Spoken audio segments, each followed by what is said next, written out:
Good day, everyone. I will be talking about the trigeminal nerve and its different innervations as well as its subdivisions. So, this is the trigeminal nerve, as you can see. So, the trigeminal nerve has three subdivisions. The first subdivision is the ophthalmic subdivision, which is here.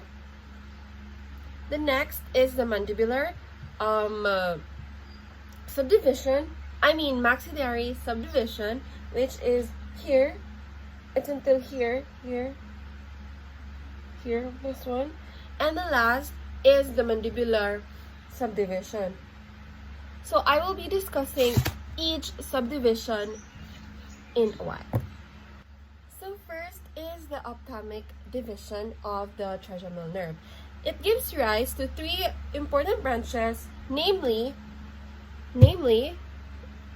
the frontal, the nasociliary, and the lacrimal, which the three of them innervates the skin and mucous membrane of derivatives of the frontal prominences. These derivatives are the forehead and scalp, frontal and ethmoidal sinus, upper eyelid and its conjunctiva, cornea, and the dorsum of the nose. Its parasympathetic supply is a lacrimal gland, in which postganglionic fibers from the pterygopalatine ganglion travel with the zygomatic branch of the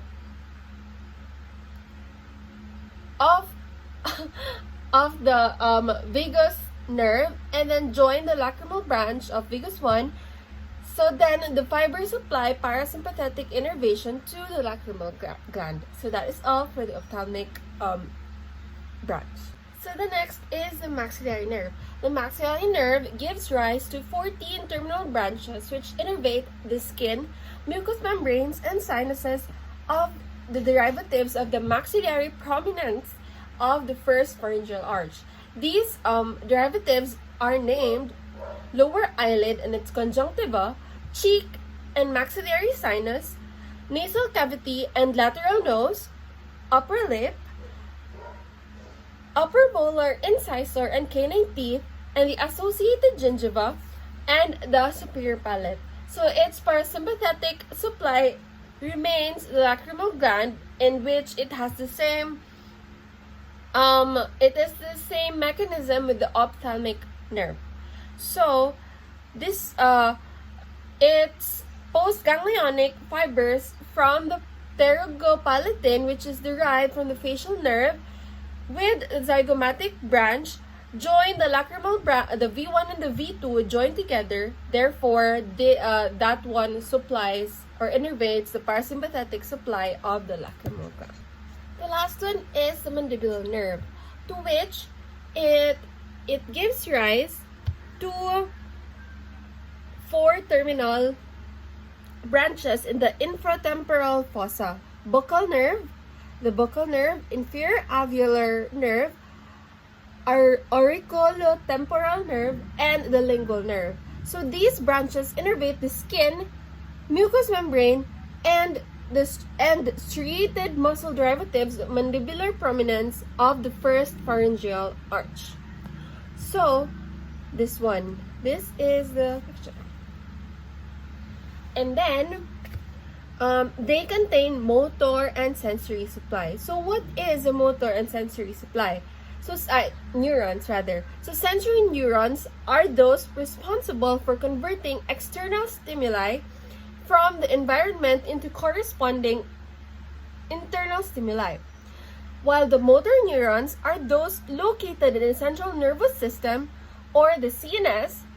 They project the axons outside of the CNS directly or indirectly into controlling the muscles. So therefore, the sensory neurons are those external stimuli, or it controls those neurons which are it doesn't need a conscious command. While in motor neurons, those are the neurons that are responsible for translating the external stimuli through conscious actions. So its sensory supply the sensory neurons are located in the mucous membranes or the floor of the oral cavity, the external ear, the lower lip, the chin, the anterior two-third of the tongue, the anterior two-third, which is that one, and the lower molar. So, and the motor supply, muscles of mastication. The muscles of mastication are the masseter temporalis, the lateral and medial pterygoid. I am sorry. And then the anterior belly of the digastric muscle and the mylohyoid muscle, tensor veli palatini, and the tensor tympani. So its parasympathetic supply, submandibular and sublingual glands, in which postganglionic fibers from the submandibular ganglion are traveling with the lingual nerve to innervate these glands. So, as well as the parotid glands, in which those derived fibers travel so that they can supply these glands. So that would be all for the trigeminal nerve. Thank you.